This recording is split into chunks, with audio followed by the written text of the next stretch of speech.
Hi thinkers, welcome to the Android development course on thinkexacademy.com. In this video, we are going to study a very important recycler view in Android. Recycler view is very important for every Android developer to learn. Basically, Android has a documentation on recycler view, but it is too much complex and it will be difficult for beginners to understand that. So I basically decided why not to start with the basics, right? So in this tutorial, we are basically going to focus on how the recycler view works and what are the important functions that you need to have the knowledge about, so that we can directly implement it in Android.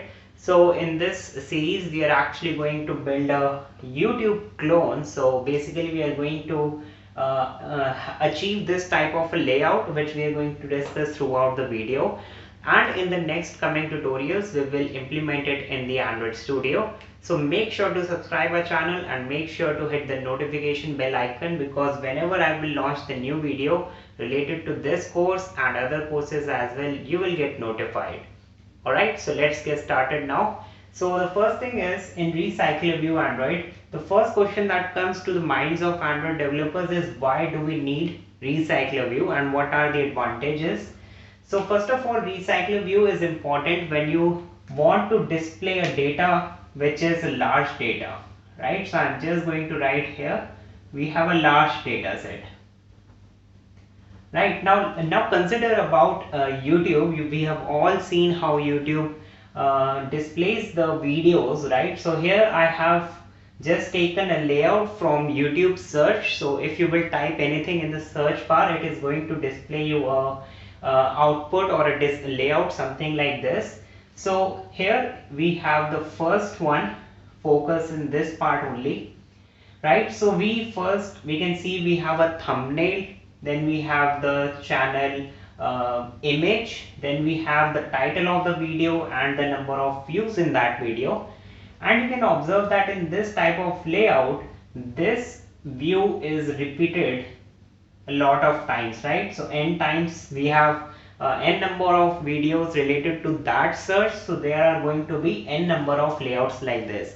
So whenever we want to achieve a layout where we have a large data set like this, so instead of we cannot do this task of repeatedly creating a relative layout or a linear layout.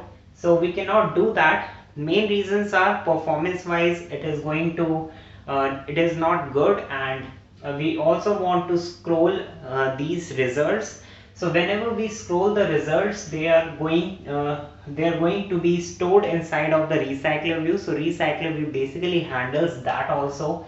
So performance wise, recycler view is very good, and whenever you have a data set which is going to have a general layout, for example, you can see we have a general layout like this, and when you want to just repeatedly do that or recycle that or reuse that, then we are going to use recycler view, right? So let's take an example here.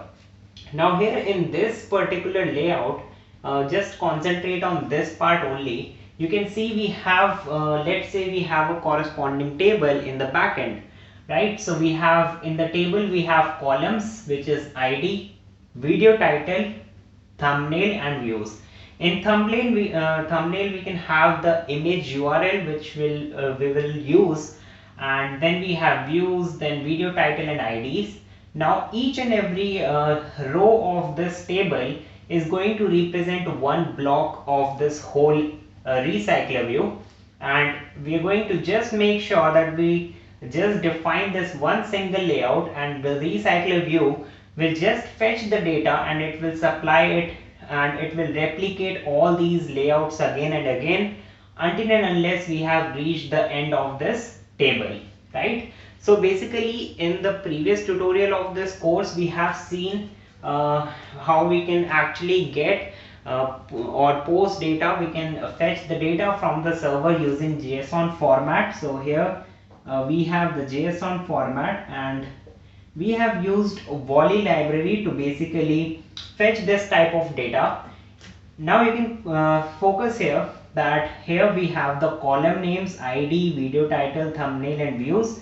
and this is going to be the first row, right? So you can see this is the first row, and here we have the values. The ID is 1, then we have value here, URL and 10k views, right? So we are going to take this JSON, and then what we do is we will have to display this each and every row here, right? So let's move on to very important steps in recycler view. So that this was just a basic overview that how we're going to use the data set and when do you require recycler view. Now let's start with the step 1. The step 1 says layout manager. So first of all, you will have to think about which layout manager should you use, right? So here you can see these layouts are in the linear fashion. So here I can use a linear layout manager, right? So I'm just going to write here linear layout manager, which we will use. There are some other different types of layout managers. For example, if we want this structure in grid structure, for example, if we want to achieve a grid like structure like this, right, with 2 items here and so on, I can use a grid layout manager. And similarly, we have different layout managers also. So we are going to focus on linear layout manager, which basically says that all the layouts inside of this recycler view are going to be linear in nature, right? So that's the step number 1. Now let's move on to the second thing, which is on create view holder.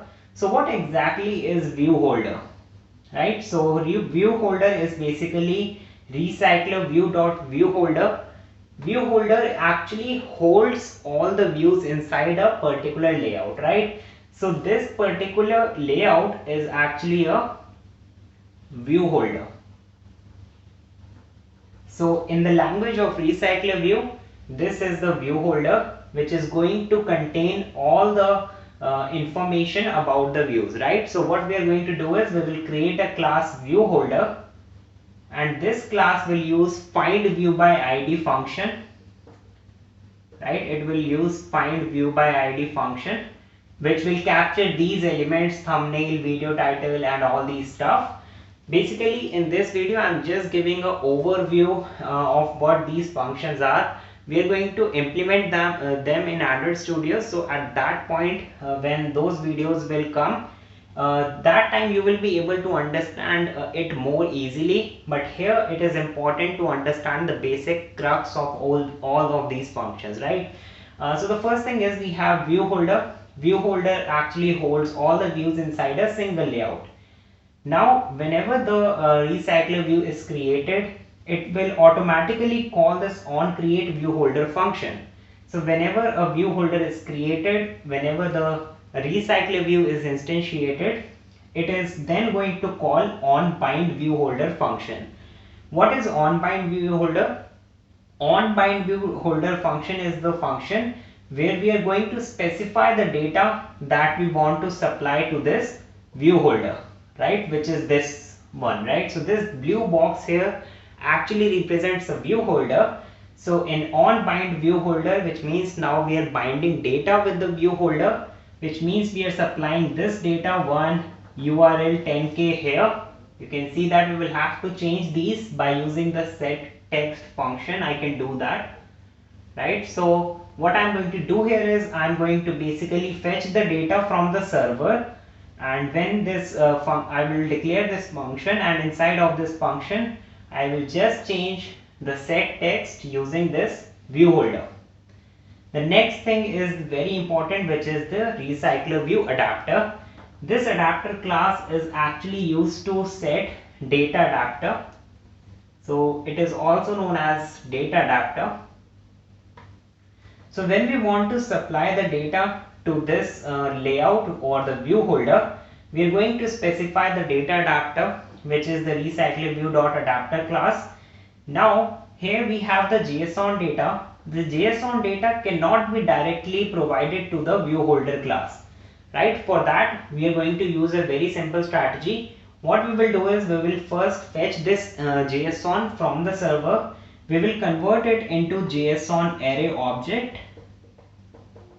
right? And then we are going to create a class. Let's say that the name of the class is YouTube.class, right? We are going to create a Java class, and then what we are going to do is we are going to set some getters and setters inside of this class, right? The getters and setters are basically used to get and set the values. And what are they going to set? Let's say they are going to set ID, video title, thumbnail and views. So whenever I will create an object of this class, we will first set the values using, let's say I want to set the ID. So I will create two functions. One is the get ID function and the second one is the set ID function. So now what I will do is this JSON array, what I am going to do is I will fetch this ID which is 1, and I am going to call the set ID function, and I will provide this data 1 from this JSON array. After we have done that, now we can use the get ID function to basically get the ID that was set using the set ID function. And then what I can do is I can get this ID inside of this adapter, and then I can set it inside of the view holder, right? So if I want to set video title here inside of the video title inside this whole video view holder, what I'm simply going to do is I'm first going to just make sure that in this class I will create a get video title function, and there will also be there will be a set video title function. In the set video title function, I will first set the video title which I get the value from here. So it will go from here to here. After I have set the video title, I am just going to use get video title inside of the adapter, and then I am going to use the set text function to set it here. So that's how a recycler view works. We are going to define it only for one layout, and recycler view will automatically call this again and again.